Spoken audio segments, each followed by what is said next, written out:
Hello everyone, Assalamu alaikum. This is Rohana Haq and we're watching Rohana's Lifestyle.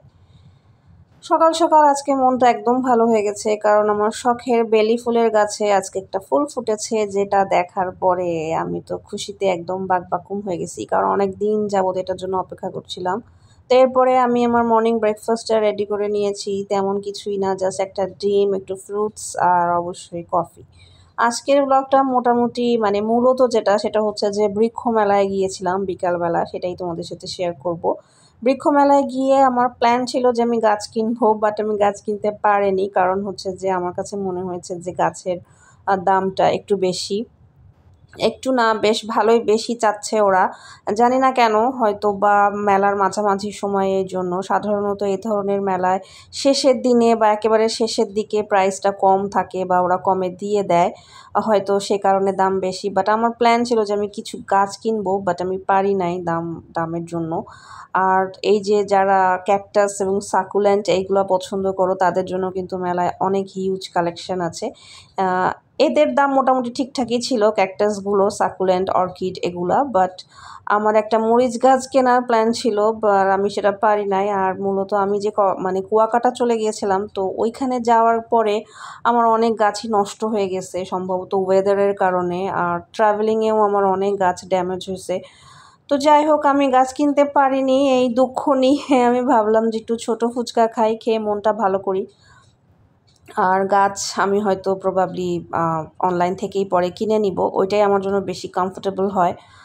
আর ছোটো ফুচকাটা দেখে মনে হচ্ছিল যে মজা হবে কি হবে না। তো যাই হোক, আমার মুড এত স্পয়েল হয়ে গেছিলো, আমি ভাবলাম যে একটু ফুচকা খেয়ে মন ভালো করি, কারণ মেয়েদের মন ভালো করার একটাই উপায়, সেটা হচ্ছে অ্যাটলিস্ট আমার মন ভালো করার একটা উপায় হচ্ছে যে ফুচকা খাওয়া।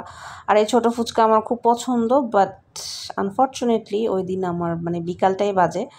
এই ফুচকাটাও মজা ছিল না, একদমই মজা ছিল না।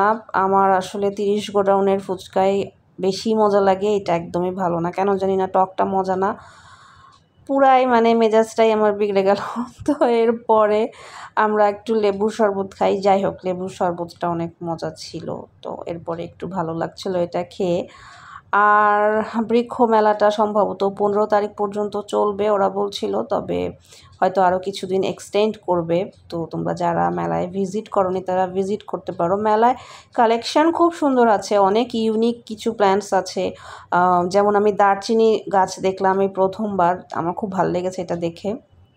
তো এরকম ইউনিক প্ল্যান্টস দেখতে চাইলে তোমরা অবশ্যই মেলায় যেতে পারো, কেনাকাটাও করতে পারো, তবে মনে হয় এখানে প্রচুর দামাদামি করতে হবে। আর ভালো হয় যদি তোমরা শেষের দিকে যাও, তাহলে ভালো মতো আর কি কিনতে পারবা হয়তো।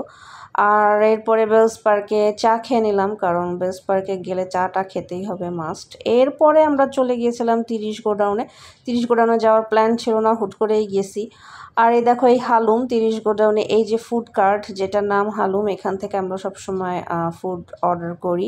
ওদের ফুড খুবই মজা, সবসময়ই মজা লাগে, ওদের টেস্ট আগের মতোই আছে। আমি হচ্ছে যে প্রথমে একটা পটেটো ওয়েজেস নিয়েছিলাম, ওদের মেয়োটা খুব ভালো, ওরা নিজেরা বানায়। আর এরপরে একটা মিট বক্স নিয়েছিলাম।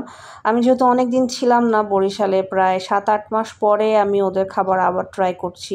অনেকটা দিন হয়ে গেছে মাঝখানে, বাট ওদের ফুডের টেস্ট কিন্তু চেঞ্জ হয় নাই, আগের মতোই মজা আছে। তো ভালোই লাগলো যে একটা ভালো জায়গায় ফুড খেয়ে তারপরে আমার ওই বিকালে যে একটা মুড নষ্ট হয়ে গেছিলো, সেই মুডটা আবার ঠিক হয়ে গেছে। তো এই তো বিকাল কাটিয়ে রাত হয়ে গেছে, রাত্রেবেলা বাসায় এসে একটু আইসক্রিম খেলাম। এই ছিল আমার একটা ছোটোখাটো মিনি ব্লগ। কেমন লাগলো তোমরা জানাতে ভুলবা না। And thanks for watching guys, tata.